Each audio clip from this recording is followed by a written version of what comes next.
Bismillahirrahmanirrahim. Assalamualaikum warahmatullahi wabarakatuh. Selamat pagi.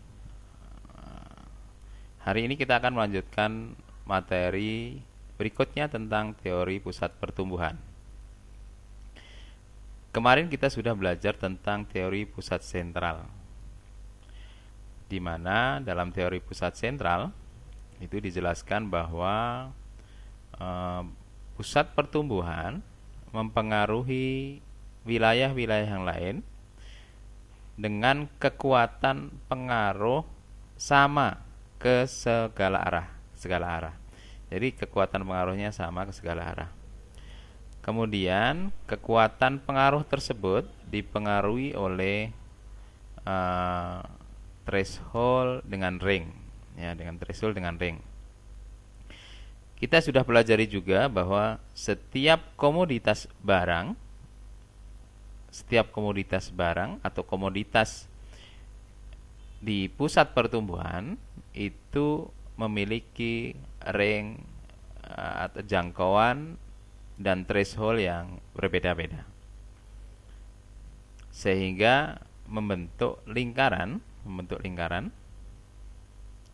Karena ada banyak produsen, bukan hanya satu produsen di luar threshold, maka antara lingkaran threshold, ring atau jangkauan dari satu produsen dengan produsen yang lain saling beririsan, ya, sehingga membentuk heksagonal.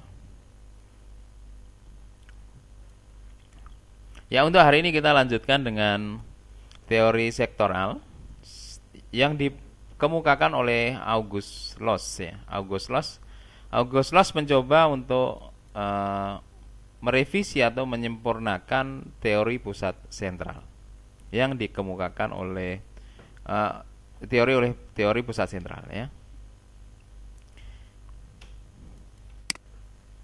Ya, ini adalah biodata August Loss, ya, yang lahir 1906 sampai 1945.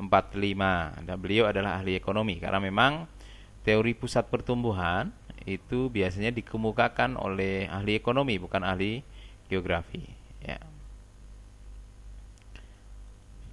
Oke, ini hanya sekilas tentang August Loss. Nah, berikutnya adalah coba kalian perhatikan, ya. Yang pertama,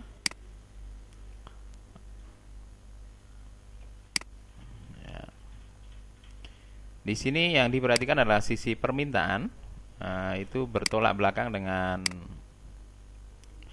teori pusat sentral yang justru fokus kepada produsen, ya.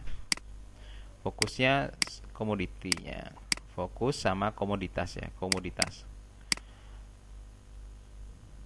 Kalau di August Loss justru sisi permintaan barang yang diukur, ya. Semakin banyak permintaan, maka akan berpengaruh terhadap jangkauan atau ring dari komoditas tersebut. Kemudian lokasi berpengaruh terhadap jumlah konsumen yang dapat diambil dari jumlah konsumen yang diharapkan bisa membeli atau menggunakan komoditas yang kita jual, ya. Ini berbeda atau bertolak belakang dengan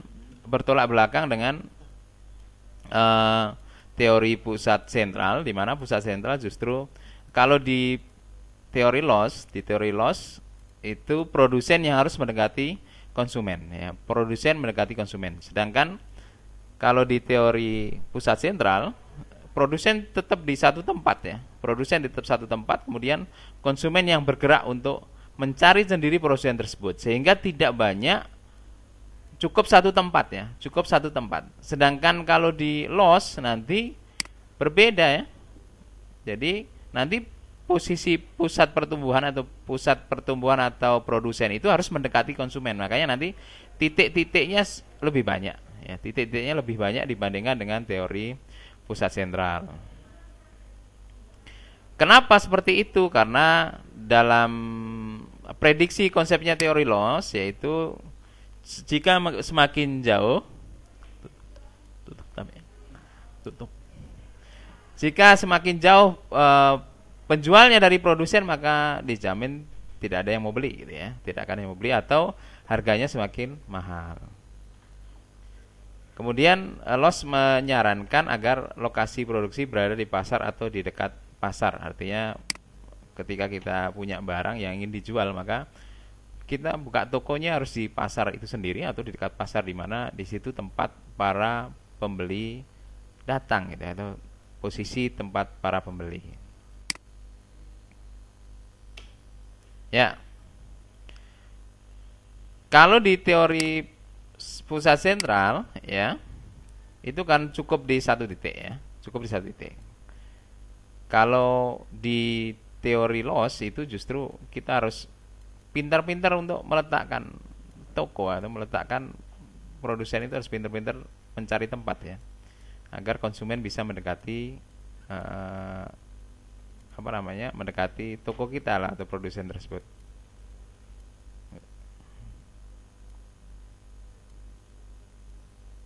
Oke, ini sekilas tentang seperti apa perbedaan antara teori loss dengan pusat sentral. Di dalam teori loss itu ada dua jenis pembeli atau kawasan ya, kawasan konsumen. Ya, ada kawasan yang kalau diistilahkan ada rich ya, rich konsumen yang kaya. Ada dengan kawasan konsumen yang poor, yang miskin ya. Artinya apa? Kalau yang di good offer but not good one, nah ini good one-nya kan di sini ya. Good one-nya di sini. Nah. Ya. Mohon maaf, sini kebalik justru ya. Ini adalah rich-nya. Rich ya. Ini rich. Ya. Yang ini adalah poor-nya. Poor-nya artinya pembelinya sedikit ya. Peluang beli ke kita itu sedikit. Jadi nanti ada dua kawasan ya. Ini terbentuk garis tersendiri nanti. Mohon maaf ini sini ya. Ini garis sendiri. Ini punya kawasan sendiri. Kawasan yang memang banyak pembeli dan banyak tidak terlalu banyak pembeli atau konsumen ya. Sedangkan di teori pusat sentral itu menganggap bahwa kemampuan pembeli sama, kemampuan membeli dari semua titik heksagonal atau arah heksagonal itu sama, dianggap sama ya. Kemampuan membeli barang kita itu sama. Kalau di teori loss itu tidak ya. Tidak. Jadi ada kawasan yang banyak membeli ke kita, ada kawasan yang tidak membeli ke kita. Makanya kalau kita perhatikan dia bergerak. Jadi kalau di teori pusat sentral itu heksagonalnya statis, ukurannya tetap gitu ya, ukurannya tetap. Sedangkan kalau di teori loss itu dia bergerak, ini titik-titik itu menunjukkan dia pernah bergerak ke sini, permintaan itu bergerak ke sini. Akhirnya jangkauan atau ringnya itu bergerak dia, seakan mekar. Kadang dia balik lagi ke sini, ya, karena mungkin pada suatu saat konsumennya sedikit. Kemudian ada titik maksimalnya, titik maksimal dari konsumen itu. Jadi gerakan paling luas, jangkauan paling luas. Oh, ada masyarakat di sini yang membeli ke sini, ya, membeli ke kita. Ini posisi kita ya. Ya, ini gambarannya. Jadi titik-titik ini adalah potensi kawasan baru ya, yang kita mungkinkan untuk membuat titik pusat baru, atau kita bisa meletakkan toko kita di sini ya, di sini. Selain di sini, ini di pasar utamanya, kita juga di dekatnya juga harus kita letakkan. Kita selalu mendekati konsumen. Jadi pernah konsumen bergerak sampai sini, maka kita tutup dengan di sini, kita buatkan lagi di sini ada toko lagi ya. Contohnya retail Alfamart dan Indomart, di mana retail Alfamart dan Indomart itu adalah contoh dari teori loss itu.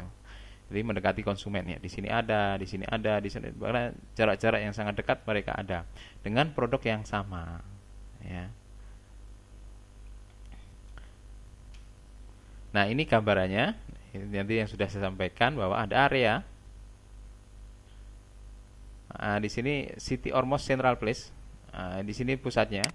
Kemudian ada area-area tertentu yang perlu kita taruh di sini lagi, ya perlu ditaruh di sini lagi. Di sini perlu kita letakkan toko-toko baru. Dengan tentu kalau kita jualan roti sama-sama jual roti dengan merek yang kita punya, gitu ya.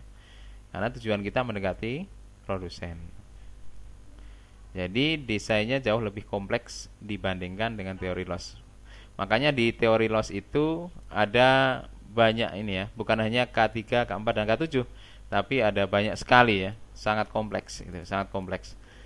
Karena bentuk-bentuk lingkarannya dari satu titik di sini nanti membentuk lagi heksagonal lagi ya. Di sini heksagonal lagi. Kalau di sini ada, maka di sini juga heksagonal lagi gitu ya. Di sini dan seterusnya dan seterusnya. Maka nanti bentuknya sangat kompleks, tidak beraturan seperti teori pusat sentral. Oke, demikian untuk hari ini. Itu sekilas tentang teori yang kedua. Insya Allah kita lanjutkan teori yang ketiga pada pertemuan berikutnya ya. Terima kasih atas atensinya. Untuk hari ini tidak ada tugas ya. Assalamualaikum warahmatullahi wabarakatuh.